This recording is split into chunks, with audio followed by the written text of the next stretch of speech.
Bismillahirrahmanirrahim. Assalamualaikum warahmatullahi wabarakatuh. Waalaikumsalam warahmatullahi wabarakatuh. Ya, selamat siang. Salam sejahtera untuk kita semua.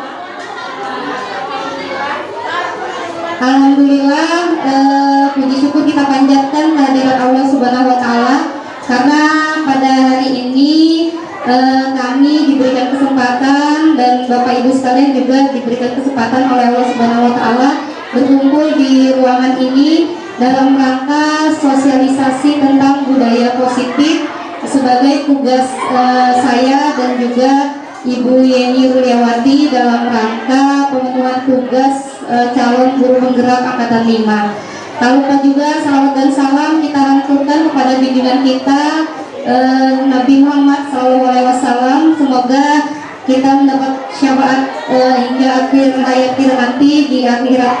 Amin ya Allah ya Rabbal Alamin. Terima kasih kami ucapkan kepada Bapak Ibu sekalian telah bisa hadir di kegiatan kali ini. Langsung saja saya akan menyampaikan tujuan dari pelaksanaan kegiatan ini.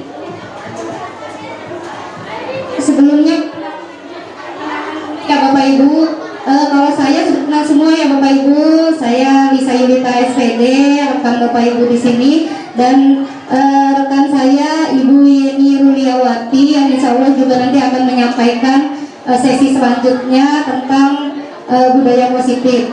Nah terus dalam kegiatan ini fasilitator kami namanya Bapak Yogi Ariana dan pengajar praktik kami Bapak Denny Eka Wahyudi.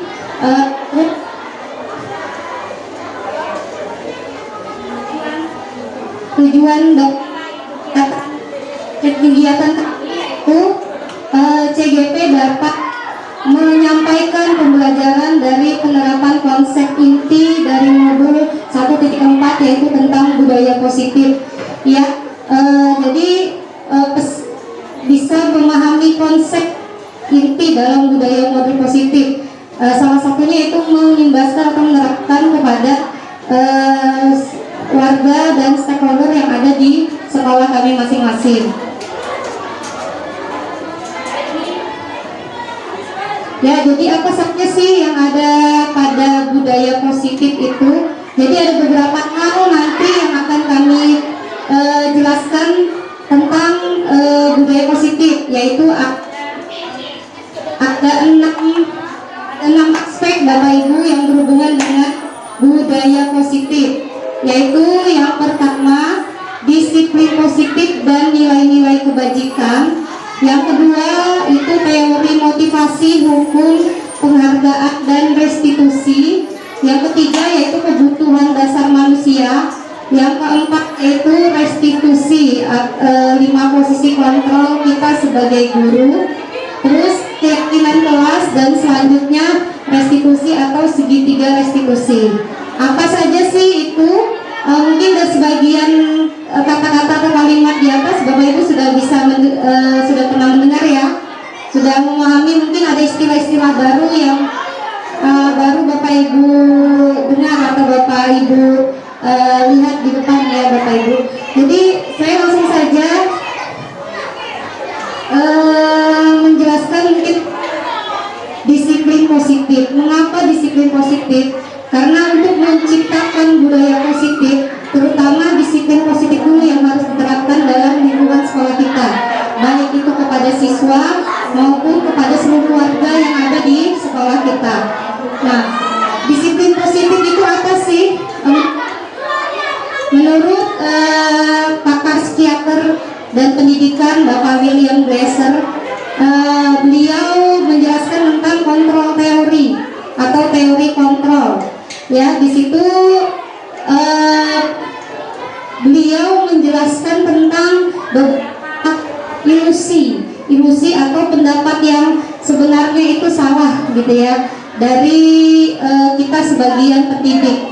Apa saja itu miskonsepsi yang terjadi tentang makna kontrol diri, yaitu yang pertama ilusi bahwa guru itu bisa mengontrol murid.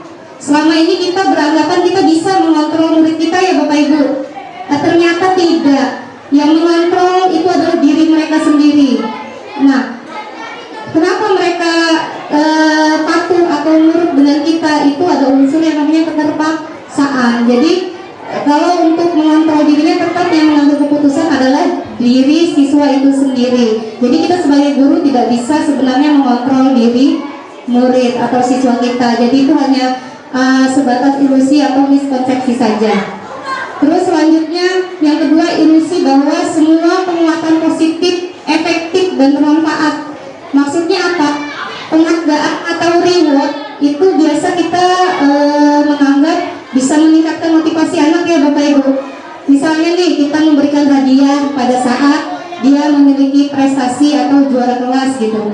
Apakah bisa menjadikan penguatan positif? Bisa, tapi tidak berkelanjutan atau tidak berkepanjangan ternyata. Itu hanya sebatas pada saat itu saja gitu ya.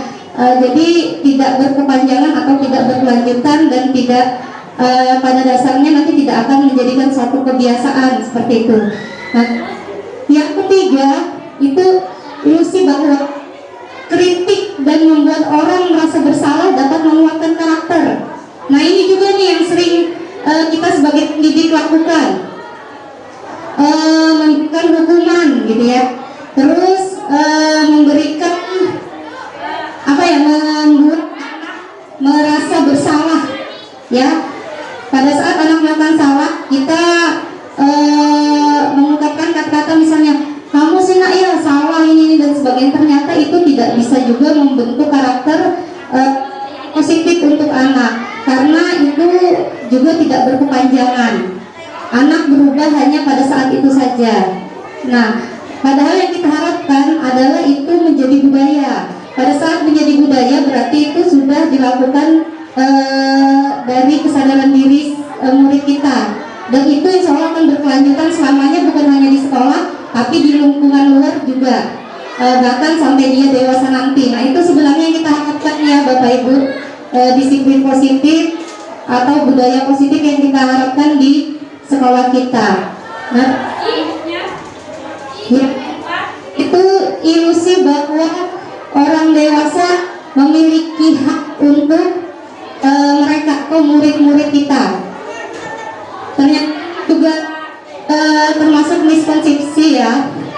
Kita tidak memiliki hak untuk mengatur mereka, tetapi mereka itu mengatur diri mereka sendiri. Kita orang dewasa hanya menuntun, membantu saja mereka, mengarahkan saja ya Bapak Ibu. Miliki hak untuk memaksa, kamu harus, itu tidak bisa ya Bapak Ibu, tidak akan membentuk disiplin positif pada diri murid.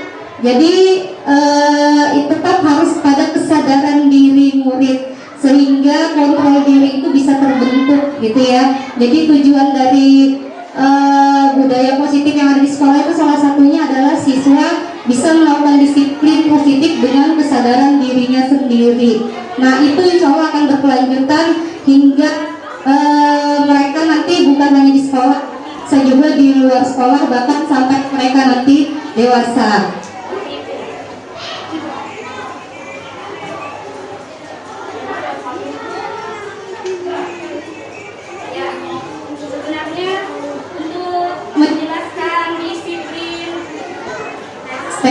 Ya, sebenarnya untuk menjelaskan positif, Bapak Ibu harus itu kata disiplin sebenarnya. Kira-kira Bapak Ibu, disiplin itu apa sih Bapak Ibu? Bisa angkat tangan yang mau menjawab. Disiplin itu apa? Ya, silakan Ibu Min. Disiplin adalah orang yang patuh pada aturan Yang ada. Terima kasih Bapak. Orang yang disiplin adalah orang yang taat aturan. Itulah pengertian kita selama ini. Kalau siswa kita sudah taat aturan, tata tertib, berarti dia sudah disiplin. Ternyata disiplin itu adalah pengertiannya bukan taat kepada aturan ya Bapak Ibu, tetapi disiplin itu adalah belajar. Belajar dari kesalahan yang pernah dilakukan sehingga tidak melakukan kesalahan itu lagi. Itu disiplin Bapak Ibu. Jadi murid kita mungkin suatu saat tidak melakukan atau tidak mentaati aturan yang diberlakukan di sekolah. Apa dia ya, jadi disiplin itu artinya belajar ya Bapak Ibu, ternyata yang sebenarnya. Jadi bukan diartikan kalau disiplin pada saat anak itu taat aturan berarti disiplin gitu. Tidak hanya itu, pada saat anak melanggar peraturan pun, pada saat dia belajar, pada saat dia tidak mengulanginya lagi, itu adalah proses disiplin namanya. Terus dia lakukan lagi. Nah, itulah masih proses belajar. Karena kita itu selalu yang namanya belajar itu sepanjang hayat Bapak Ibu. Jadi mungkin dia di sekolah ini belum bisa memiliki karakter yang baik ya, terutama dalam mentaati peraturan, tapi dia masih dalam proses belajar. Nah, itulah mungkin yang bisa diartikan disiplin. Jadi bukan hanya semata-mata mentaati peraturan ya Bapak Ibu. Jadi pada saat siswa kita itu melakukan kesalahan dan dia belajar terhadap kesalahannya dan tidak melakukannya lagi, itulah arti kata disiplin yang sebenarnya ya Bapak Ibu. Kurang lebihnya seperti itu.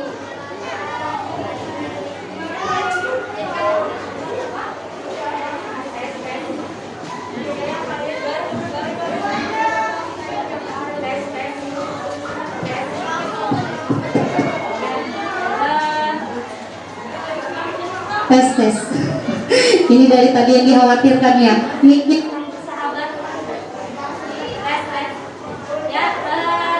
seseorang yang disiplin diri berarti bisa bertanggung jawab terhadap apa yang dilakukannya karena mereka mendasarkan tindakan mereka pada nilai-nilai Kebajikan universal. Nah, ini tadi yang juga disampaikan, nilai kebajikan universal. Apa sih itu nilai-nilai kebajikan? Nilai-nilai kebajikan itu kalau kita sekarang berdasarkan pada profil pelajar Pancasila. Jadi ada 6 dimensi atau 6 nilai kebajikan yang diharapkan ada pada diri murid kita semua ya Bapak Ibu. Jadi pada saat murid kita bisa menerapkan 6 dimensi dari nilai-nilai kebajikan universal, disinilah dia bisa dikatakan menjadi siswa yang disiplin. Jadi bukan hanya melakukan atau mentaati peraturan yang ada di sekolah. Jadi disiplin itu lebih luas Bapak Ibu. Belajar dari kesalahan dan memperbaikinya dan menerapkan nilai-nilai kebajikan universal yang diterapkan di sekolah. Nah, yaitu tentang 6 dimensi atau 6 profil pelajar Pancasila. Apa saja Bapak Ibu yang profil pelajar? Apa Bumi yang pertama? Yang pertama, beriman dan bertakwa ya kepada Tuhan Yang Maha Esa. Yang kedua, berkebinekaan global pada beragama. Yang ketiga, yang keempat, gotong royong. Yang kelima, kreatif dan bernalar kritis.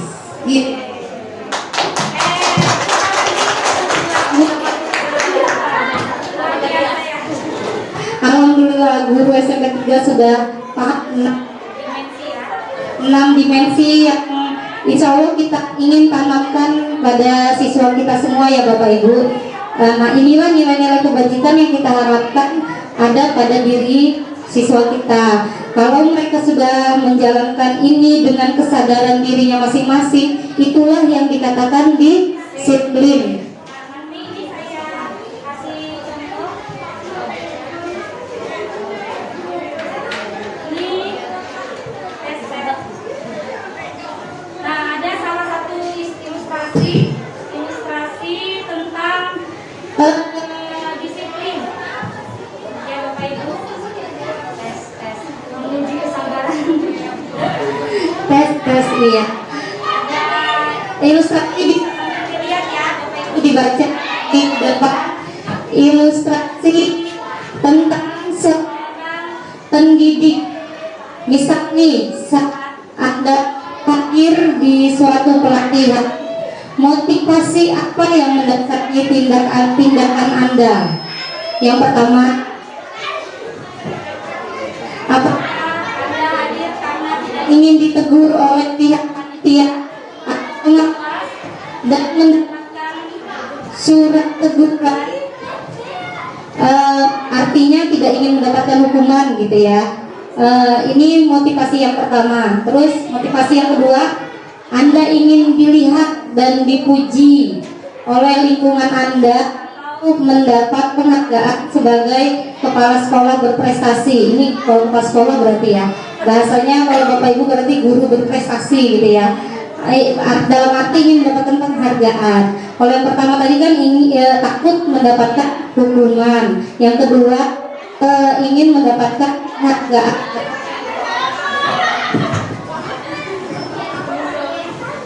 Nah, yang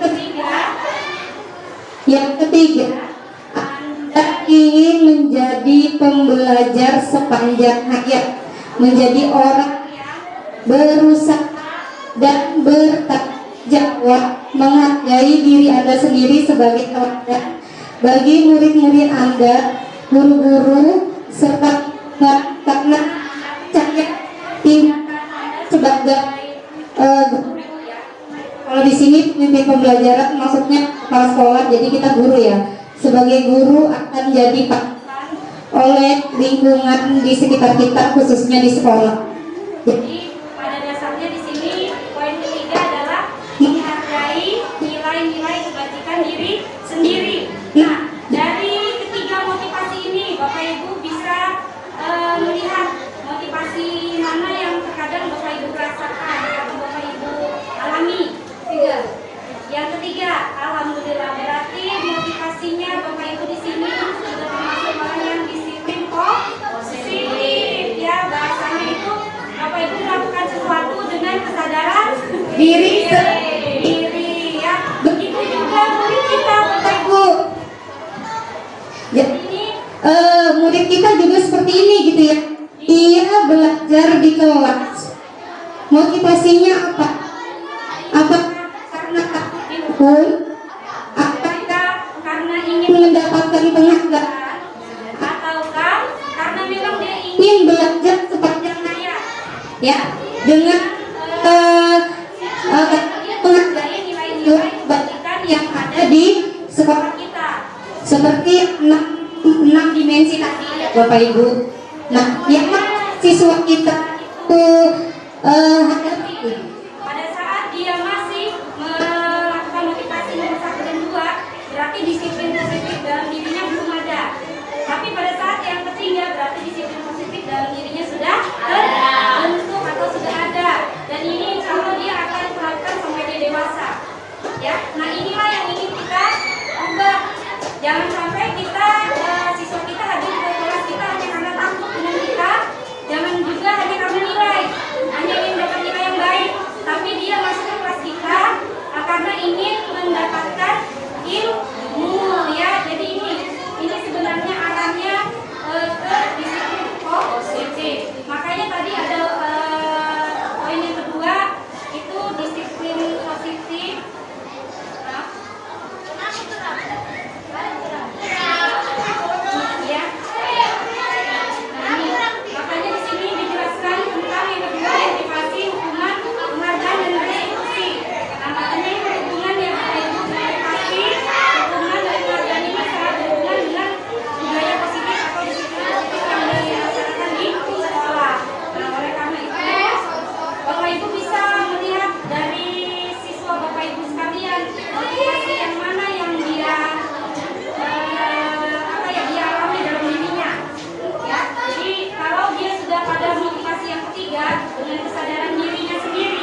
membuat teguran bagi karyawan yang sering datang terlambat dan atau tidak ada atasan yang memberikan penghargaan menjadi karyawan terbaik karena sering tepat waktu.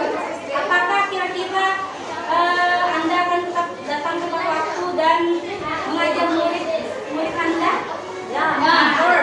Ini silakan jawab dalam diri Bapak Ibu sendiri. Kalau iya, berarti Bapak Ibu semua sudah disiplin kok? Saya rasa sudah ya Bapak Ibu ya? Sudah. Tepuk tangan dulu dong. Strategi apa yang selama ini Anda terapkan untuk menanamkan disiplin positif pada murid Anda? Bagaimana hasilnya? Kira-kira sudah apa yang Bapak Ibu lakukan untuk menerapkan disiplin positif? Berhasil tidak? Nah, nanti di sini pada tahapan selanjutnya akan dijelaskan cara bagaimana supaya disiplin positif itu bisa terjadi di sekolah kita ya Bapak Ibu. Nah, terus yang terakhir ini pertanyaan juga, nilai-nilai kebajikan apa yang Anda rasakan penting saat ini untuk ditanamkan pada murid-murid Bapak Ibu di kelas dan mengapa? Ini pertanyaan-pertanyaan yang Bapak Ibu bisa jawab sehingga nanti Bapak Ibu bisa terapkan di kelas Bapak Ibu masing-masing dalam menerapkan disiplin dan budaya positif. Ini ya Bapak Ibu. Ya. Ini nilai-nilai kebajikannya tadi ya Bapak Ibu sudah dijelaskan oleh rekan kita tadi Ibu Min, ada 6 nilai kebajikan diambil dari 6 motif belajar Pancasila. Ini yang kita inginkan yang ada pada diri siswa kita. Oke, nah ini yang selanjutnya. Yang selanjutnya ini saya akan menjelaskan tentang 5 kebutuhan dasar manusia. Gak usah pakai mic aja ya Bapak Ibu ya. Kurangan itu, ya, kedengaran aja kan ya suaranya. Nah, semangat ya Bapak Ibu yang sudah jam setengah 2.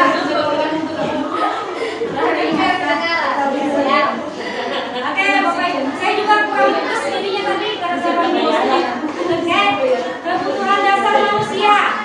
Mengapa ini dijelaskan Bapak Ibu?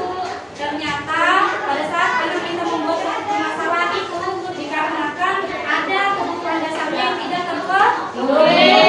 Jadi pada saat anak kita bermasalah, kita lihat kira-kira kebutuhan dasar apa yang tidak terpenuhi pada siswa-siswi kita. Nah, di sini apa saja sih 5 kebutuhan dasar itu? Yang pertama yaitu kebutuhan bertahan hidup. Apa kira-kira kebutuhan bertahan hidup Bapak Ibu? Ada yang ngomong sampai saya tidak. Karena betul. Apa tadi Bu Ilmi? Betul banget. Tidak gunakan tidak. Dia bertahan hidup itu makan, minum, amanah. Kalau kasih sayang dan merasa diterima. Kalau kasih sayang dia sendiri ini yang bertahan hidup dulu. Kira-kira kalau Bapak Ibu nggak makan minum hidup nggak? Berarti ini untuk kebutuhan bertahan hidup makan dan minum. Terus kalau ingin merasa aman dan nyaman maka itu dipertahan hidup ya Bapak Ibu. Jadi jika Bapak Ibu muridnya lapar nggak sarapan bisa konsen nggak? Berarti itu salah satu penyebab juga siswa kita tidak bisa konsentrasi. Jadi kebutuhan dasarnya harus dipenuhi ya. Terus yang kedua, seperti yang disampaikan Ibu Nina, kita sebagai manusia butuh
dibiarin?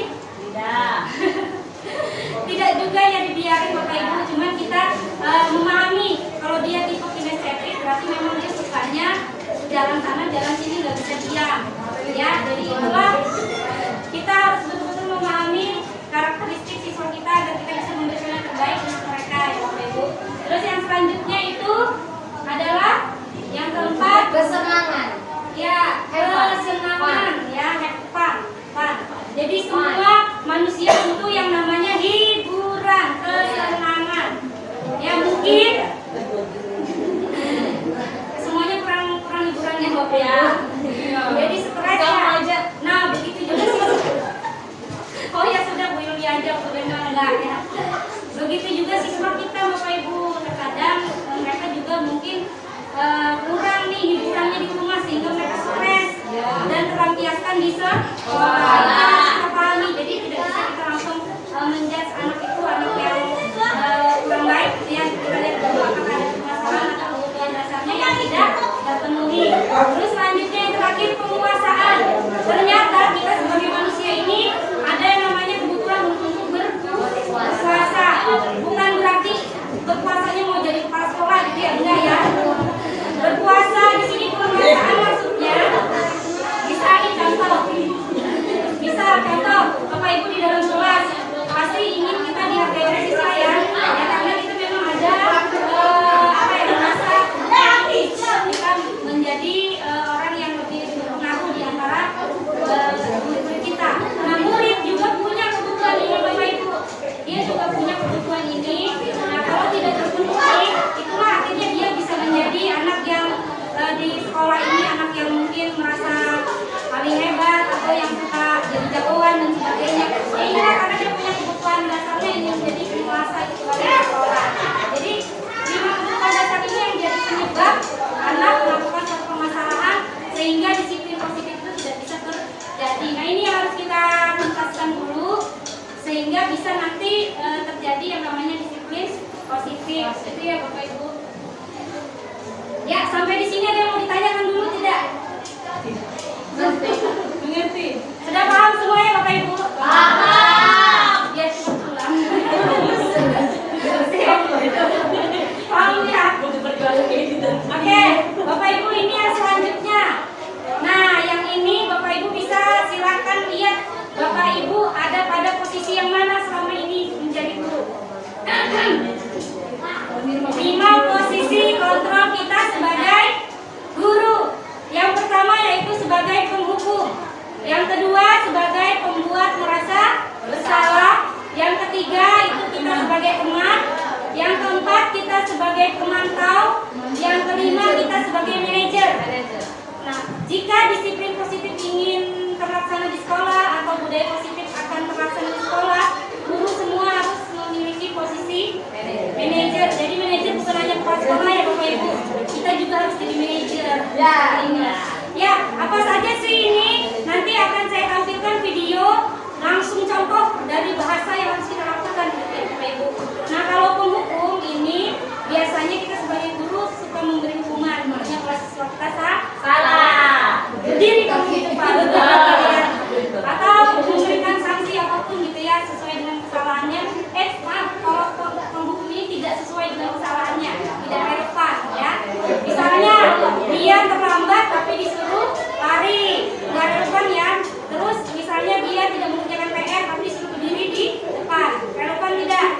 Nggak relevan ya, itu namanya penghukum ya, hukuman itu tidak relevan dengan kesalahannya dia. Nah kalau pembuat merasa bersalah, ini biasanya kita sebagai guru suka menyalahkan anak kamu sih salah ini ya seperti itu, salah gitu ya, atau ibu mengerti gitu ya, nggak mengerti ibu dan sebagainya. Jadi seolah-olah anak itu salah sekali gitu ya. Terus kalau posisi teman ini juga ternyata kurang pas Bapak Ibu untuk merubah anak menjadi pribadi yang berdisiplin. Mengapa? Karena dia bahasanya ini tidak berkelanjutan gitu ya. Contoh misal seorang anak suka dengan salah satu guru ya, karena sudah menganggap seperti teman. Nanti di kelas selanjutnya nggak ada lagi guru yang seperti itu, dia tidak akan melakukan hal yang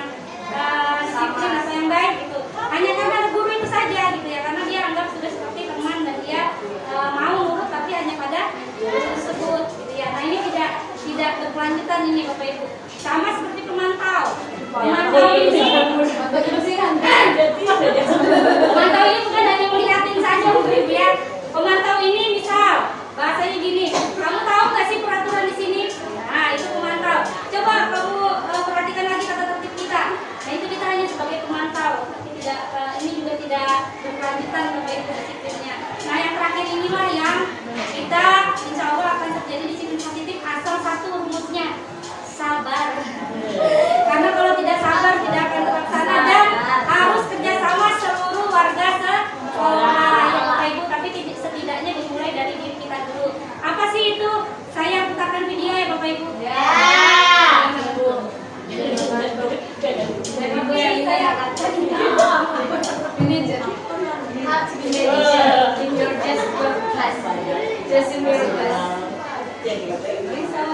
Ada yang mau ditanyakan Bapak Ibu?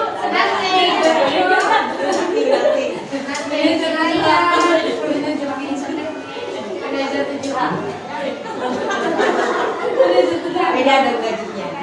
Iya harus naik beda dalam atur suka atur ya. Bisa ya? Kalau manajer kan harus naik gajinya. Iya. Ya betul lagi. Nanti tunjangan sebentar lagi keluar ya. Tunjangan PPP. Ya kalau udah Rina sebentar lagi. Usulan dulu. Jumat boleh. Diamin kan diamin. Amin. Hari Jumat kalau boleh baik. Nah ini Ibu manajer tuh juga. Ya Bapak Ibu, ini videonya. Bapak Ibu bisa langsung lihat bahasa yang digunakan di setiap posisi kontrol. Jadi Bapak Ibu nanti ternyata suka pakai kata-kata yang mana gitu ya. Sini kamu. Selamat pagi Bu. Ini penghukumnya. Selalu terlambat. Kamu deh pasti terlambat. Maaf Bu, saya Apa? Apa coba? Alasan kamu apa lagi? Apa sih kamu tidak terlambat? Malas sekali ya kamu jadi anak. saya Dasar pemalas. Gak kapok-kapok sih kamu. Sudah berapa kali terlambat? Ini yang merasa bersalah. Sana, kamu keliling lapangan basket 2 kali. kenapa saya harus ke lapangan basket Bu? Kenapa? Kamu melawan ibu. Berani-beraninya jawab. Sudah terlambat, masih berani jawab pula. Sekarang, keliling lapangan basket 5 kali sekalian. Biar kapok. Cepat, pergi sana ke lapangan basket. Ya hukum ini hubungannya nggak relevan. Posisi penghukum biasanya berbicara dengan nada tinggi, menghardik, menunjuk-nunjuk, menyakiti, dan menyindir. Hukuman bisa berupa fisik maupun psikis. Ibu dan bapak guru hebat. Dampak yang terjadi pada murid ketika guru berada pada posisi penghukum adalah murid cenderung akan memberontak, bahkan menyimpan dendam.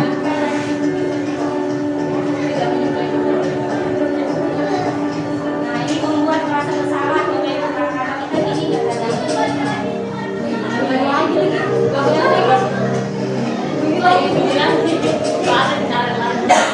Buktinya sama sisinya sama. Naren,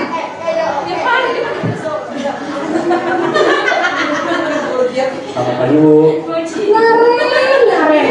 Kamu kenapa terlambat lagi, nak?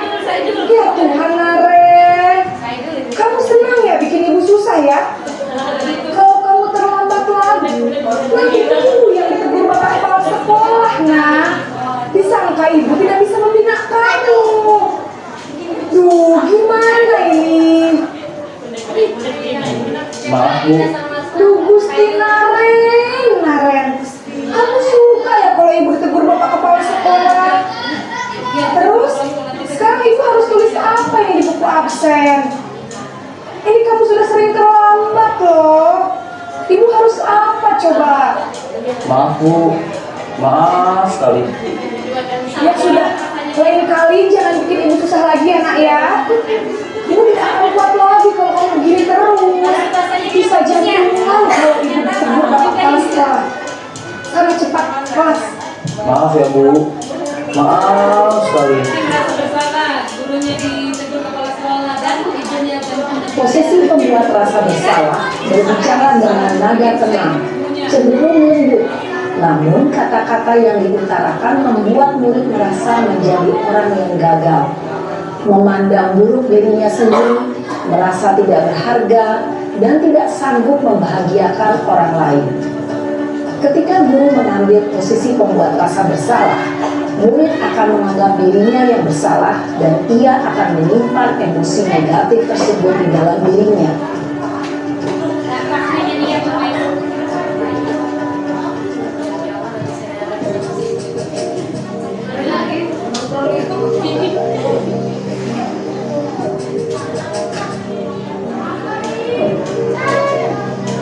Naren,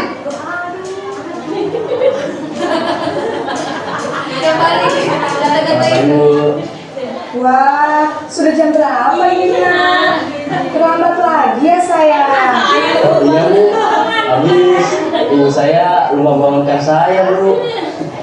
Kamu malah menyalahkan ibu kamu. Kamu bukannya anak yang larinya paling kencang.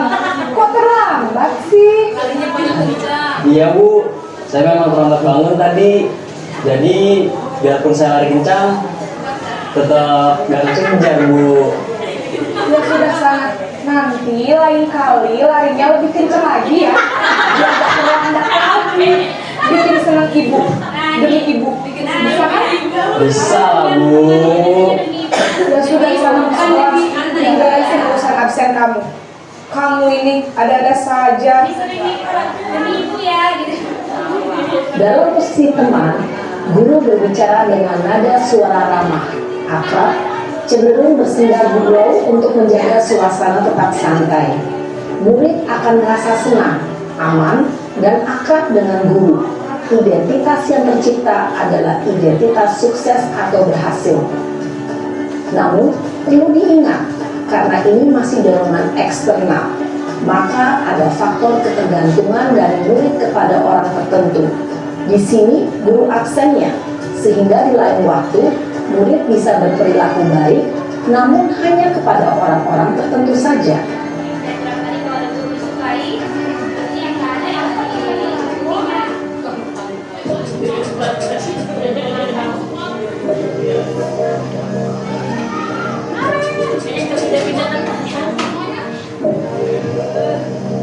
Naren!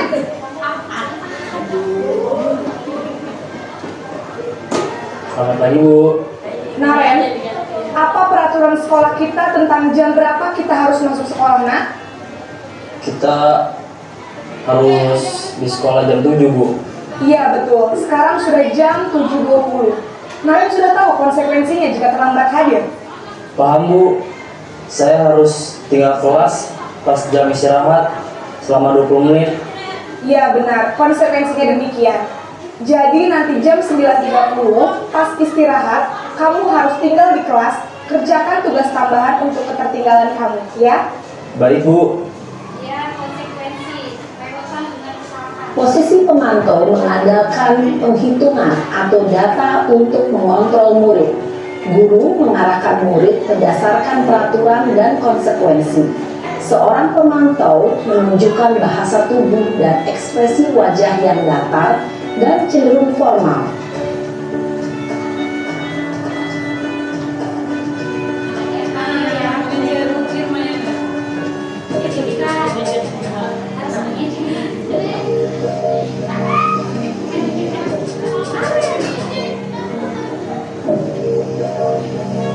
Naren!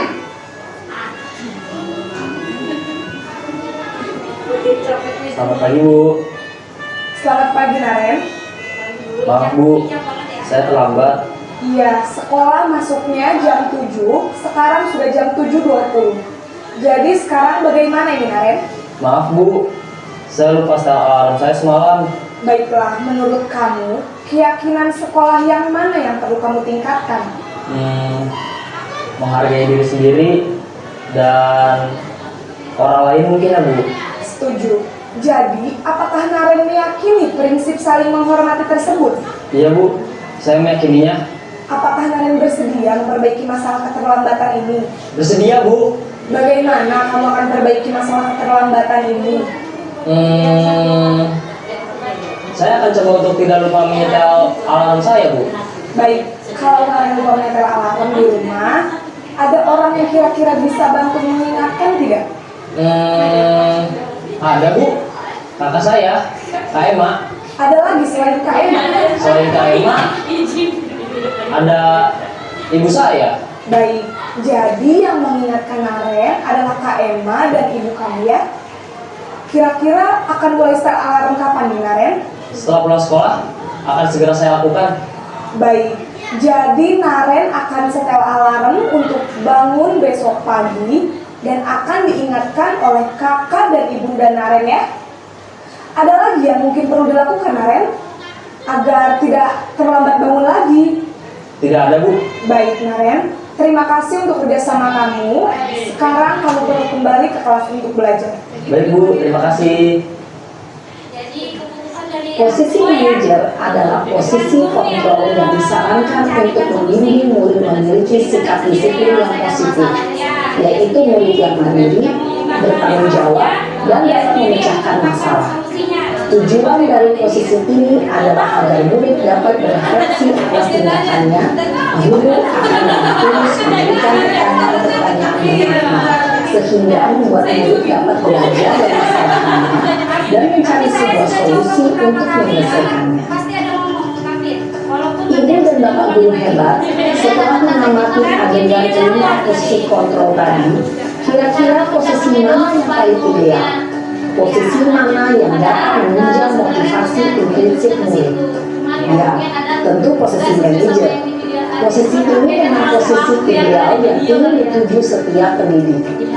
Pada posisi inilah, guru dapat menerapkan disiplin positif yang berpihak pada murid, yang memerdekakan murid. Perjalanan seorang pendidik tentunya tidak mudah untuk sampai pada posisi seorang manajer. Namun, tujuan kita pasti, yaitu menciptakan murid-murid yang mandiri, merdeka, dan bertanggung jawab. Semoga penggambaran 5 posisi kontrol yang telah diperlihatkan ini dapat menjadi ajang refleksi bagi kita semua, agar dapat terus mengasah dan menerapkan disiplin positif yang memerdekakan murid. Mari terus berlatih dan bersemangat. Selamat menerapkan. Salam dan bahagia Ibu dan Bapak guru hebat. salam dan bahagia. Salam dari Bapak Ibu bahagia. Salam dan bahagia. Salam dan bahagia. Jadi itu ya Bapak Ibu, apa yang saya sampaikan ada 3 penjelasan. Nanti selanjutnya akan dijelaskan oleh Bu Yeni. Apa sih langkah-langkah yang harus dilakukan pada saat kita melakukan posisi manajer tadi? Apa aja sih yang harus langkah-langkah dari awal sampai akhir itu yang kita lakukan? Nanti akan dijelaskan oleh Bu Yeni. Dari saya cukup sekian. Terima kasih atas perhatiannya Bapak Ibu. Mohon maaf jika ada kata-kata yang kurang berkenan. Semoga yang saya sampaikan bisa bermanfaat untuk Bapak Ibu semua. Terima kasih. Wassalamualaikum warahmatullahi wabarakatuh. Waalaikumsalam warahmatullahi wabarakatuh.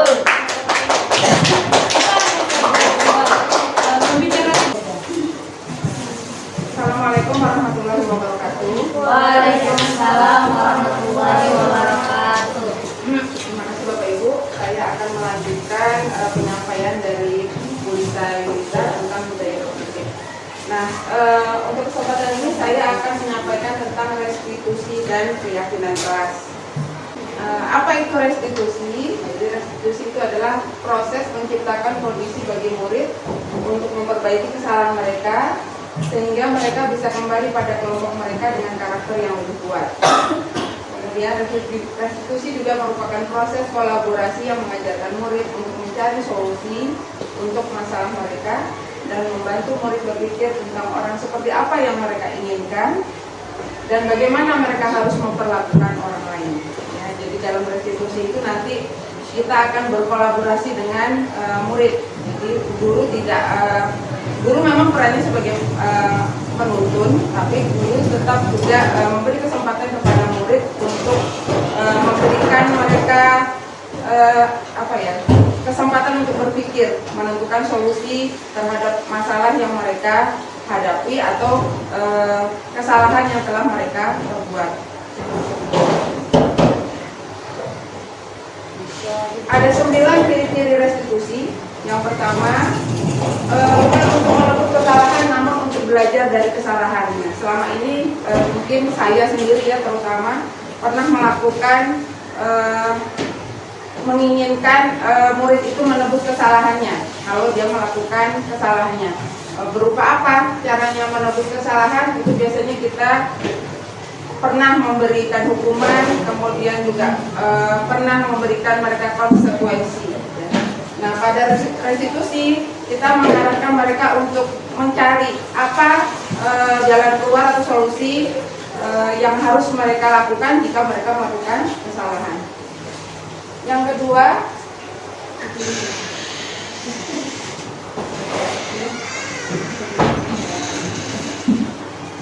ciri-cirinya adalah memperbaiki hubungan. Jadi hubungan dengan siapa? Hubungan dengan orang-orang yang ada di sekelilingnya. Kalau misalnya kesalahan itu dibuat dengan temannya, berarti dia harus bisa memperbaiki hubungan dengan teman. Kalau kesalahan itu dibuat melanggar peraturan sekolah, berarti dia harus memperbaiki lingkungan hubungannya dengan lingkungan di sekolah. Kemudian ciri yang ketiga adalah tawaran, bukan paksaan. Jadi pada saat mereka melakukan kesalahan, kita tawarkan solusi apa yang akan mereka lakukan kalau telah melakukan kesalahan tersebut. Kemudian yang keempat, restitusi menuntun untuk melihat ke dalam diri. Jadi menggali apa yang ada dalam dirinya, nilai-nilai kebaikan apa yang ada pada dirinya. Kemudian yang kelima, restitusi mencari kebutuhan dasar yang mendasari tindakan. Jadi tindakan yang dilakukan nantinya itu berdasarkan dengan keyakinan atau nilai-nilai yang ada pada dirinya. Yang keenam, restitusi diri adalah cara yang paling baik. Nah, jadi karena tadi itu ada posisi kita sebagai penghukum, kemudian yang kedua tadi ya pemberi rasa bersalah, kemudian pemantau, teman, pemantau dan manajer. Jadi nanti di situ kita akan mengarahkan untuk sebagai posisi manajer, mengarahkan mereka untuk mencari atau mencari solusi sebagai bentuk dari restitusi. Kemudian restitusi fokus pada karakter, bukan tindakan. Ya, jadi karakter apa yang kita inginkan dari murid kita, misalnya karakter bertanggung jawab. Jadi apabila mereka melakukan kesalahan, kita arahkan mereka untuk mempertanggungjawabkan kesalahannya tersebut. Kemudian yang kedelapan, restitusi fokus pada solusi. Ya, jadi solusi yang diminta itu solusi dari murid kita sendiri, bukan dari kita. Yang terakhir, restitusi mengembalikan murid yang berbuat salah pada kelompoknya. Nah, ini kadang-kadang anak-anak itu memberi stempel kasarnya gitu ya. Ini sukanya ribut, ini sukanya tidak mengerjakan tugas, nyebelin dan lain sebagainya. Nah, itu yang kita perlu hilangkan dari anak-anak kita. Jadi supaya mereka tetap diterima walaupun mungkin sering melakukan kesalahan.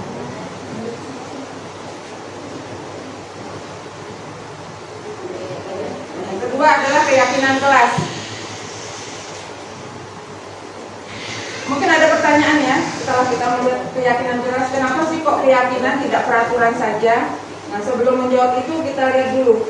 Kalau misalnya kita memiliki peraturan di jalan raya itu harus menggunakan helm.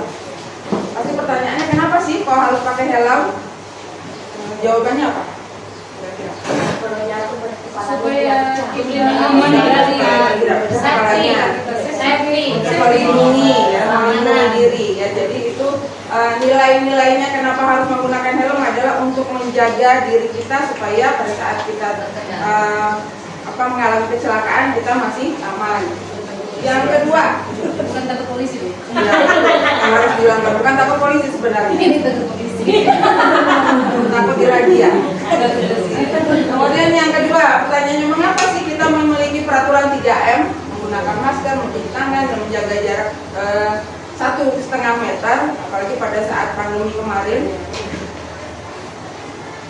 Kalau pertanyaan seperti itu, jawabannya apa? Saling menjaga. Saling menjaga. Jadi menjaga protokol kesehatan supaya kita tidak terjadi penyakit dan dan tidak terkontaminasi oleh virus gitu ya. Nah jadi sama dengan keyakinan kelas. Jadi nilai-nilai yang ada pada anak-anak kita yang mau kita keluarkan, mau kita kembangkan. Jadi untuk menggerakkan seseorang dibandingkan dia dengan diberi peraturan, karena kalau peraturan itu biasanya cenderung untuk melanggar.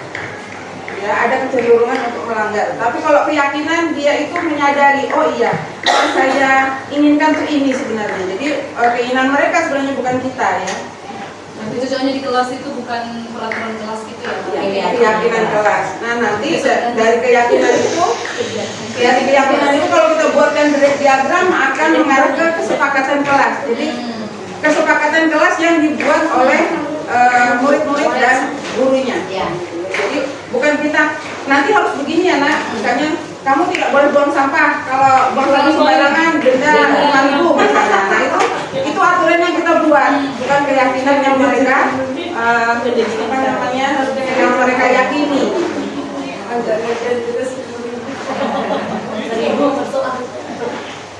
Nah ini contoh keyakinan kelas yang sudah saya buat di kelas saya.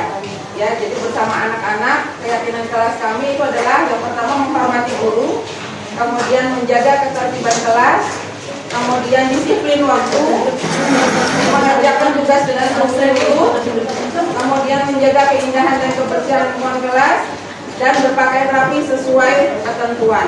Jadi kalimat yang digunakan itu adalah kalimat positif, bukan kalimat negatif. Jadi usahakan untuk tidak menuliskan dilarang membuang sampah. Nah itu arahnya adalah kalimat negatif.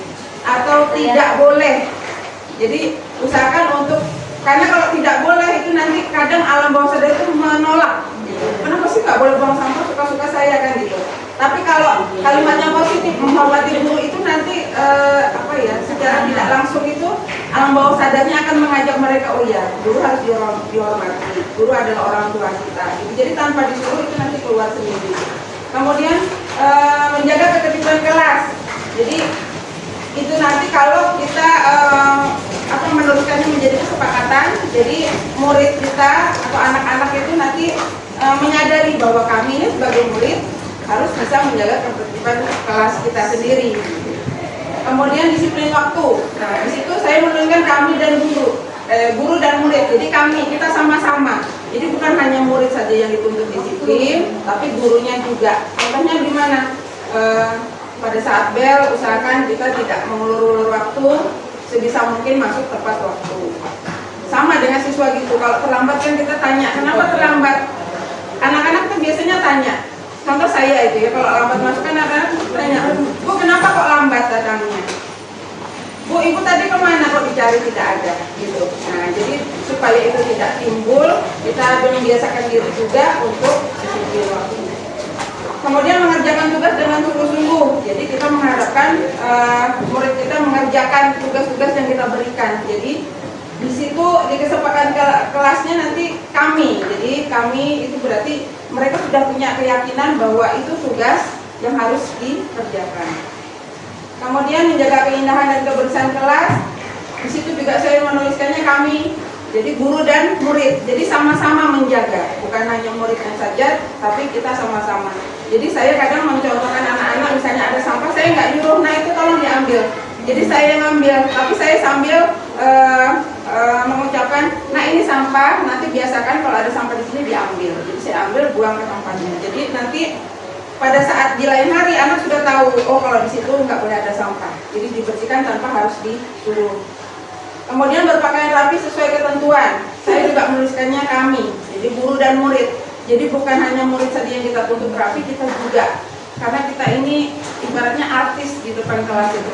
Kalau penampilan kita itu rapi, kemudian menyenangkan, anak-anak juga akan merasa senang melihat kita gitu ya. Kalau sembarangan bajunya, terus aromanya juga nggak enak, itu anak-anak tuh ini loh ya, kadang-kadang tuh ngomongin kita di belakang kita. Kok dia itu penampilannya gitu ya? Terus lagi aromanya kok nggak enak ya, dia lewat hati-hati bapak ya. Iya, pengalaman itu si anak-anak ngomong gini. Bu, Bu, ini tuh Bu, tebal lipstik ini. Tebal dari ibu. Jadi kita nyoba. Iya. Lipstik saja. Ya, kalau anak-anak mungkin untuk make up kalau bisa jangan ya, tapi kalau kita boleh nggak Bu Helena? Boleh dikit lah. Kalau niatnya nggak sabar, mungkin perombak bibir aja lah ya, gitu. Jadi nggak terlalu merah. Kalau terlalu merah juga kan rasanya agak gimana gitu maksud dalam. Kecuali nanti kondangan ya, itu monggo silakan. Nah, jadi setelah kita membuat keyakinan kelas, kemudian kesepakatan, itu kan perlu waktu ya untuk mereka menyesuaikan. Nah, itu kita dianjurkan untuk membuat tabel Y dan tabel T. Jadi itu ditempel di kelas, di kantor saja. Nanti kita beri mereka kertas kecil untuk ditempelkan. Apakah keyakinan-keyakinan kelas yang sudah dibuat itu sudah mulai dilakukan? Contohnya di sini hormat. Di sini kami meyakini bahwa sangat penting untuk menghormati semua orang dan barang milik orang lain. Jadi contohnya di situ ada terdengar. Sudahkah itu dilakukan? Misalnya gini, bolehkah saya pinjam pensilmu? Nah itu kan berarti menghargai dan bentuk hormat menggunakan barang orang lain setelah diberi izin, bukan asal ngambil. Kalau itu sudah pernah terdengar, anak-anak kita suruh menempelkan. Sudah pernah terdengar, kalimatnya apa? Tadi contohnya, bolehkah saya pinjam pensilmu? Nah itu termasuk terdengar. Kemudian terlihat, berarti sudah dilakukan, tapi mungkin belum konsisten, ya, belum konsisten, tapi sudah dilakukan. Jadi dituliskan juga, misalnya sudah membuang sampah pada tempatnya. Ada yang sudah melihat siapa yang melakukan, misalnya si ini, ditulis di situ. Kemudian berperilaku berarti sudah tidak pernah lagi membuang sampah sembarangan. Nah ini kapan diberlakukan? Mungkin di 1 bulan pertama kita membuat keyakinan kelas. Jadi sambil mengingatkan itu sebenarnya bukan dengan kata-kata tapi dengan kesadaran mereka. Jadi mereka tidak memantau diri sendiri, juga memantau lingkungannya. Sama dengan tabel T juga gitu ya. Jadi tampak seperti atau tidak tampak seperti, jadi hampir sama dengan yang tabel Y. Jadi sudah dikerjakan tapi belum menjurus ke sana atau memang sudah dilakukan. Jadi itu untuk membiasakan. Nanti kalau sudah terbiasa, sudah jalan keyakinan dan kesepakatan kelasnya, itu sudah tidak perlu lagi kita tempel di kelas.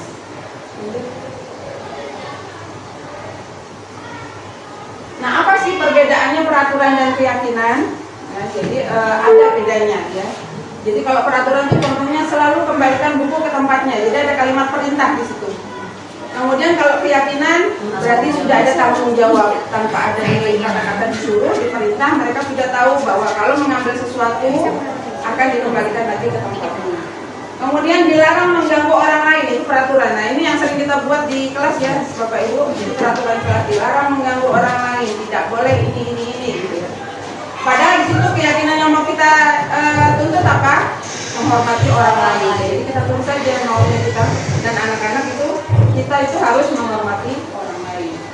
Kemudian contoh lagi adalah hadir di sekolah 15 menit sebelum pembelajaran dimulai. Berarti di situ keyakinan kelas yang kita inginkan adalah menghormati orang lain dan berkomitmen. Kemudian ada lagi kadang peraturan yang ditambahi denda. Nah itu sebaiknya jangan. Nanti akan ada penolakan gitu, penolakan dari mereka kalau melihat membaca. Kemudian dilarang melakukan kekerasan. Berarti di situ yang kita inginkan keyakinannya adalah menjaga keselamatan dan menghormati orang lain. Selain itu ada dilarang menggunakan zat narkoba. Nah ini berarti keyakinan kelasnya adalah menjaga kesehatan. Bergantian atau menunggu giliran. Berarti keyakinannya menghormati orang lain dan berlatih untuk sabar. Selanjutnya menggunakan masker. Nah keyakinan kelasnya adalah kesehatan dan keselamatan. Jadi kalau kita menggunakan masker berarti menghindari kita terkontaminasi virus.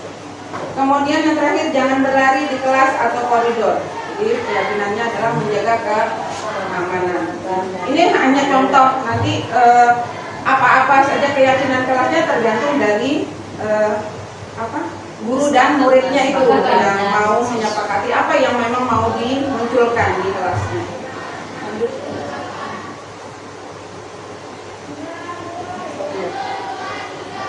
Ini ada beberapa tindakan dulu. Nah, nanti tolong Bapak Ibu mengidentifikasi kira-kira ini termasuk konsekuensi kah atau hukuman ataukah restitusi. Contohnya di sini mencatat 100 kali di dalam buku dengan kalimat saya tidak akan terlambat lagi karena terlambat ke sekolah. Kira-kira siapa yang pernah mengalami ini? Saya dulu. Ya, jadi sampai satu buku pernah ya. Kira-kira itu termasuk apa? Hukuman atau konsekuensi? Hukuman ya.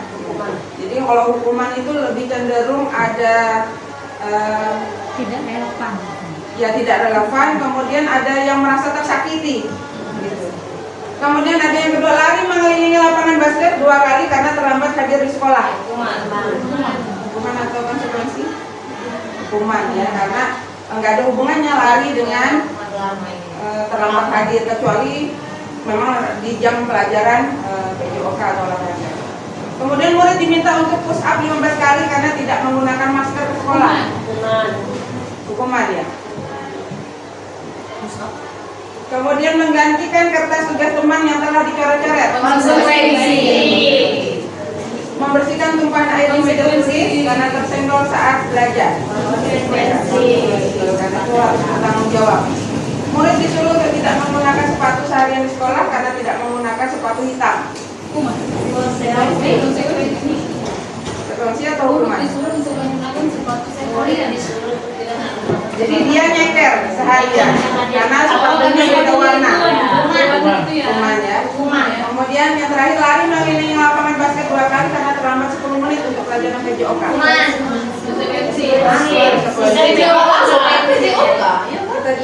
jawabannya? Kalau pelajaran bahasa Inggris itu Jadi yang pertama, yang termasuk konsekuensi adalah yang keempat, dan yang terakhir. Kalau waktu saya kemarin elaborasi itu, saya jawabnya ini hukuman. Ya, kenapa? Karena saya pikir kok disuruh lari. Ternyata setelah dijelaskan, oh itu kan materinya pelajaran PJOK. Pada saat itu mungkin sudah ada pemanasan, tapi karena dia terlambat, jadi dia tidak ikut pemanasan. Kalau bahasa Inggris itu nggak nyambung. Ya, kalau dalam pelajaran bahasa Inggris suruh lari, nah itu baru hukuman.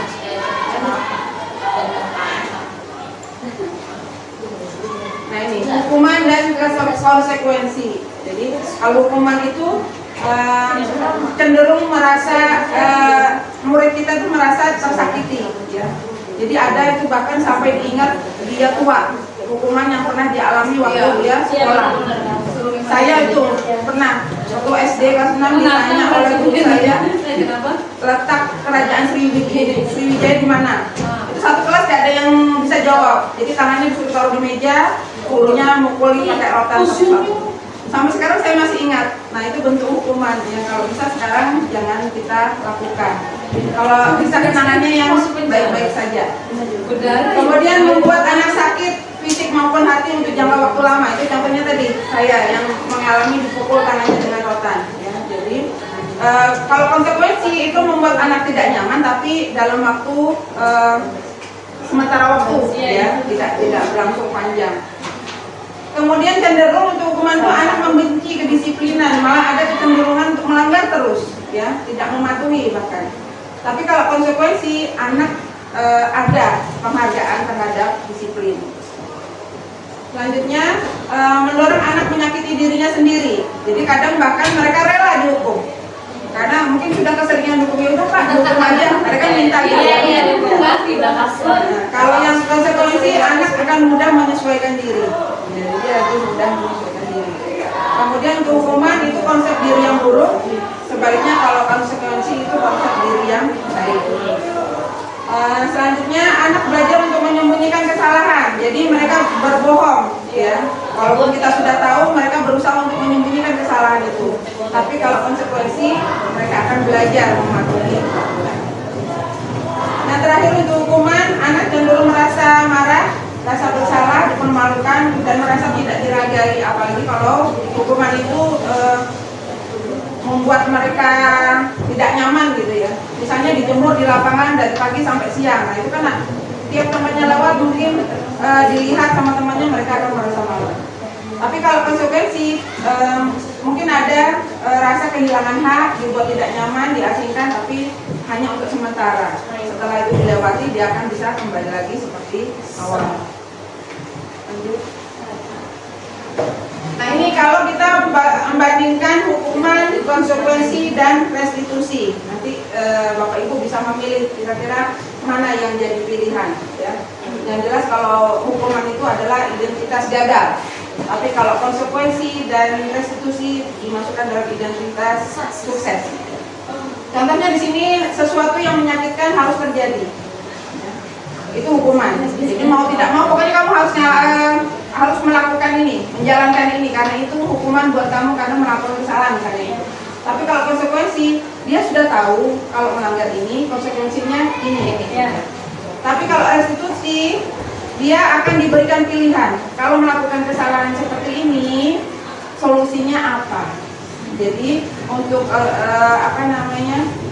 akibat dari kesalahan itu dia yang harus memikirkan kira-kira apa jalan keluarnya. Kemudian yang kedua, tidak nyaman untuk murid dalam jangka waktu panjang. Konsekuensi itu dalam jangka waktu pendek. Tapi kalau restitusi justru menguatkan mereka dalam jangka waktu yang panjang. Jadi mereka lebih bisa meyakinkan dirinya bahwa oh saya salah, berarti saya harus menyadari kesalahan itu dan memperbaiki di kemudian hari. Kemudian untuk hukuman, murid atau anak akan tersakiti. Konsekuensi, murid atau anak dibuat tidak nyaman, tapi untuk sementara waktu. Sedangkan untuk restitusi, murid atau anak akan mendapatkan penguatan.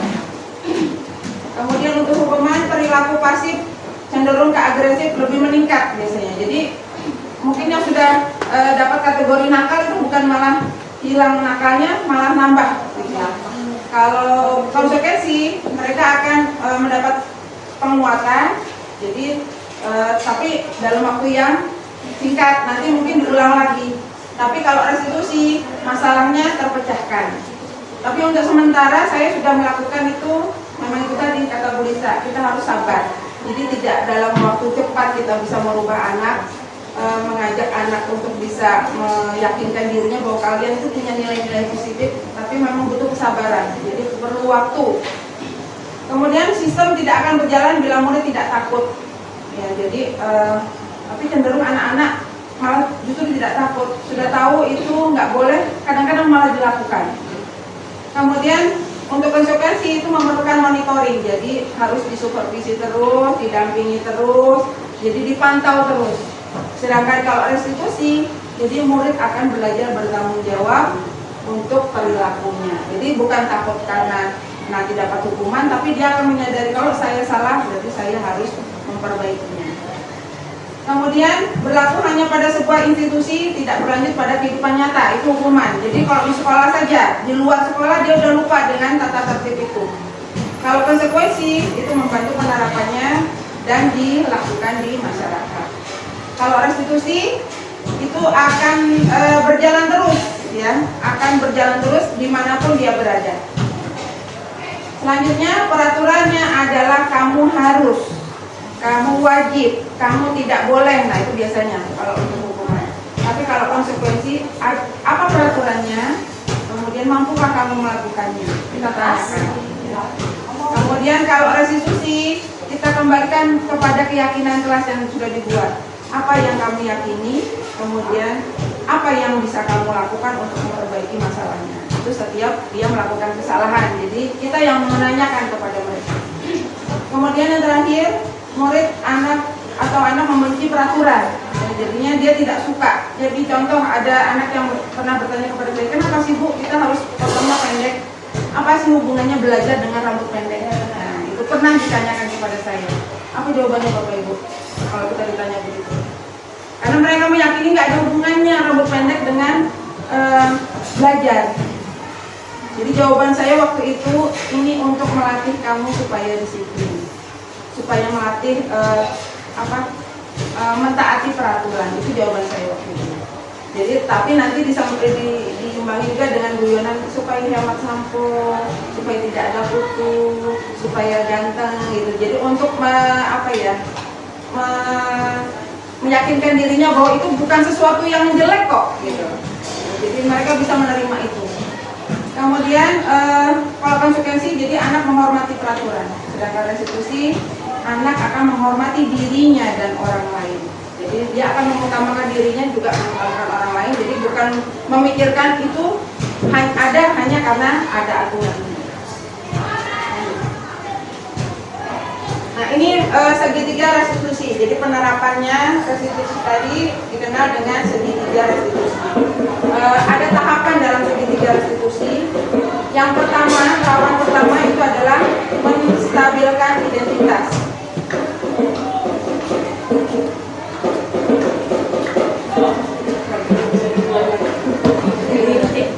Menstabilkan identitas itu nanti kalimatnya yang kita ucapkan ke anak-anak. Setiap orang pasti pernah melakukan kesalahan, jadi kita tidak menuduh, ya, tidak menuduh mereka. Kemudian yang kedua, kamu bukan satu-satunya yang pernah melakukan itu.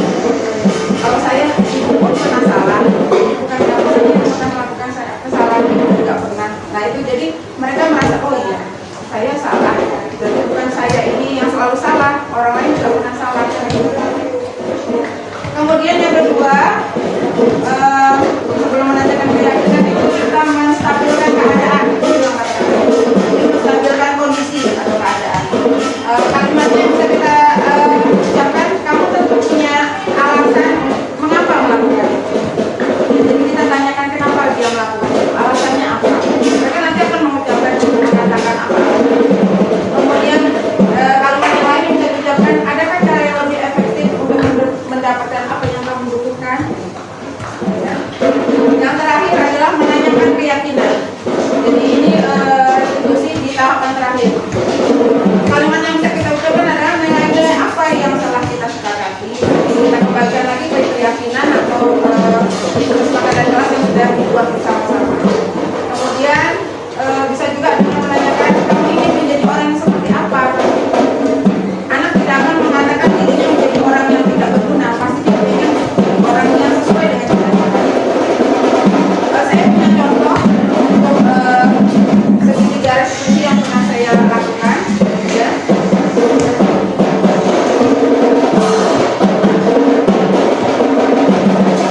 Jadi ini adalah salah seorang siswa yang pada saat jam olahraga itu masuk ke kelasnya dan mengambil barang milik temannya. Ya, mencuri, jadi kasarnya itu. Kelas 7 ini. Ya, kelas 7A. Jadi dia mengambil sesuatu, tapi pada saat dia melakukan itu ternyata temannya ada yang melihat. Kemudian temannya melaporkan kepada guru dan kemudian siswa tersebut dipanggil oleh gurunya. Jadi artisnya saya sendiri. Ya. Sebelumnya ibu minta maaf ya Dinda, karena siang hari ini ibu mengunjak keuangan Dinda. Tapi ibu kalau boleh tahu kenapa ya? Begini, tadi pagi salah satu temanmu menurut kamu masuk ke kelas untuk benar. Kebetulan itu pada saat jam olahraga, kelas yang kosong dan siapa. Dan dia melihat kamu membuka salah satu temannya dan mengambil uang dari dalam tasnya. Apakah itu benar? Iya, tapi sebenarnya saya tidak berniat mencuri.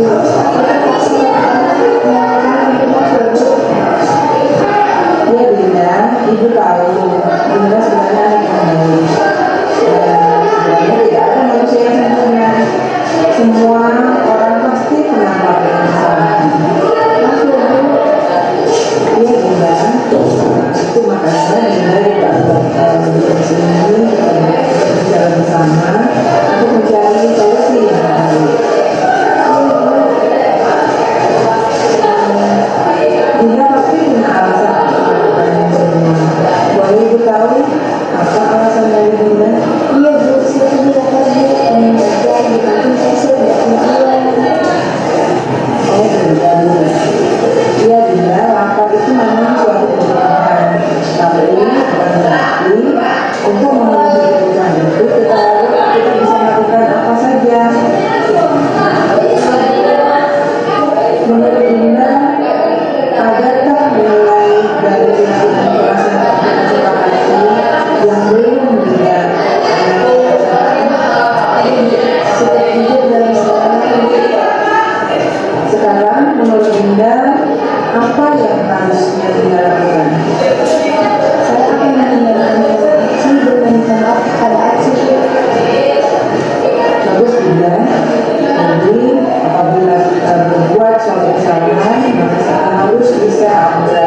mempertanggungjawabkan hal itu. Ya, berasal dari tidak akan mengalami baik Dinda, di saat itu dimanapun kita berada, jadilah orang yang jujur. Ya Bu, terima kasih Bu, sama Dinda. Sekarang kita Dinda boleh pulang. Terima kasih Bu, selamat.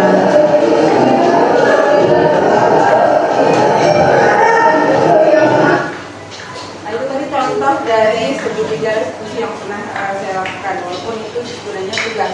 Jadi dadakan membuatnya, jadi nggak hafal skenario sebenarnya, jadi dibuat, makanya editingnya kasar ya tadi, karena banyak yang harus diedit. Nah, kalau misalnya itu terjadi pada siswa kita dan kemudian ada teman yang mengetahui, itu biasanya kan anak tersebut akan mengalami apa ya, pembulian dari teman yang lain. Kadang-kadang diberi cap mencuri, padahal mungkin dia mencurinya baru satu kali itu, dan itu pun terpaksa karena dia ingin jajan nggak punya uang.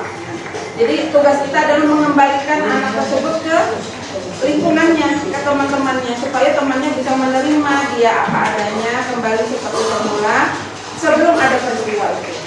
Jadi pada saat tadi Dinda sudah mengatakan bahwa dia akan mempertanggungjawabkan. Caranya adalah mengembalikan uangnya, kemudian meminta maaf kepada temannya. Jadi pada saat itu dilakukan, kita tetap mendampingi, ya, jadi bersama-sama bertiga berarti, tanpa ada orang lain yang tahu, supaya temannya tidak melihat. Jadi takutnya nanti Dinda akan merasa rendah diri akibat dari peristiwa itu. Jadi setelah itu nanti kita yakinkan lagi ke Dinda bahwa kesalahan itu memang pernah dilakukan, maka kita sudah memaafkan kesalahannya, Dinda bisa kembali lagi seperti semula ke teman-temannya. Mungkin itu saja yang dapat saya sampaikan hari ini. Silakan Bapak Ibu jika ada yang mau bertanya atau memberikan tanggapan, saya persilakan.